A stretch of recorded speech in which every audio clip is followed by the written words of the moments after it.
राजस्थान के एक छोटे से गांव धनपुरा में मीरा नाम की एक औरत अपने पति संजय, 2 बच्चों और सास ससुर के साथ रहती थी। संजय एक छोटी सी दुकान चलाता था जिससे बस किसी तरह 2 वक्त की रोटी मिलती थी।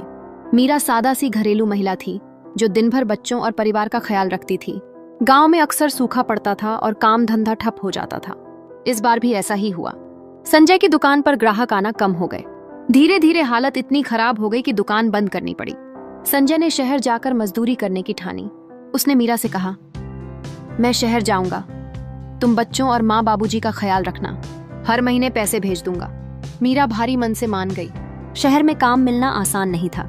महीनों बीत गए, संजय के पैसे आना बंद हो गए। उधर गांव में राशन खत्म होने लगा।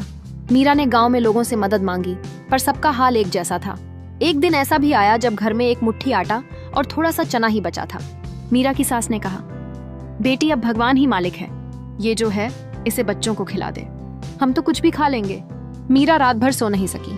भूख से बिलबिलाते बच्चों की आवाजें उसके कानों में गूंजती रहीं। अगली सुबह मीरा आंगन में बैठी थी, तभी एक वृद्धा उसके दरवाजे पर आई।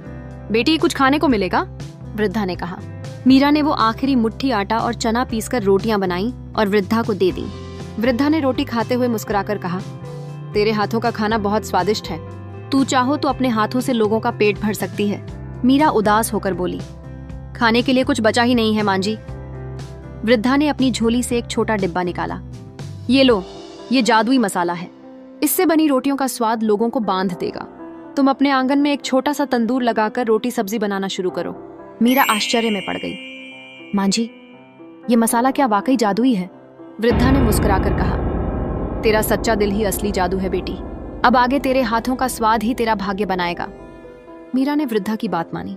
अगले दिन गांव की महिलाओं से थोड़ी मदद लेकर उसने अपने आंगन में मिट्टी का तंदूर बना लिया। कुछ लोगों से उधार आटा और सब्जियां लीं।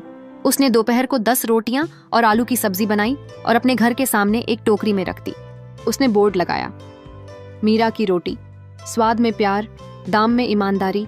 पहले दिन 2 ही ग्राहक आए, पर दोनों बहुत खुश हुए। उन्होंने दूसरे दिन और लोगों को भेजा। कुछ ही दिनों में गांव भर में मीरा की रोटियां मशहूर हो गईं। उसके हाथों का स्वाद, साफ सफाई और नम्रता ने सबका दिल जीत लिया। गांव के स्कूल मास्टर साहब बोले, मीरा बहन, तुम तो कमाल हो, शहरों में भी ऐसा स्वाद नहीं मिलता। धीरे धीरे उसकी कमाई होने लगी।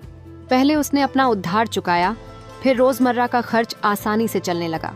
एक दिन गांव का लठैत टेकाराम, जिसने गांव की दुकानें हड़प रखी थीं, मीरा के पास आया। बहन, सुना है बहुत कमाई कर रही हो, मेरा हिस्सा देना पड़ेगा। मीरा घबरा गई, लेकिन सास ने समझाया, बेटी डर मत, तेरे साथ गांव है, सच और मेहनत से बड़ी ताकत कोई नहीं।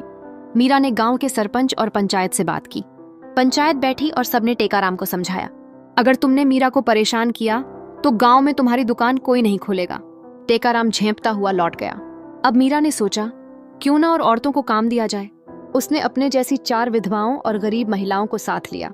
सभी को रोटी, सब्जी, सफाई और सेवा का काम बांटा गया। अब मीरा की रोटी एक छोटी सी कंपनी बन चुकी थी। उसने सिलाई मशीनें लेकर लड़कियों को कपड़े सिलना भी सिखाया। 6 महीने बाद संजय गांव लौटा।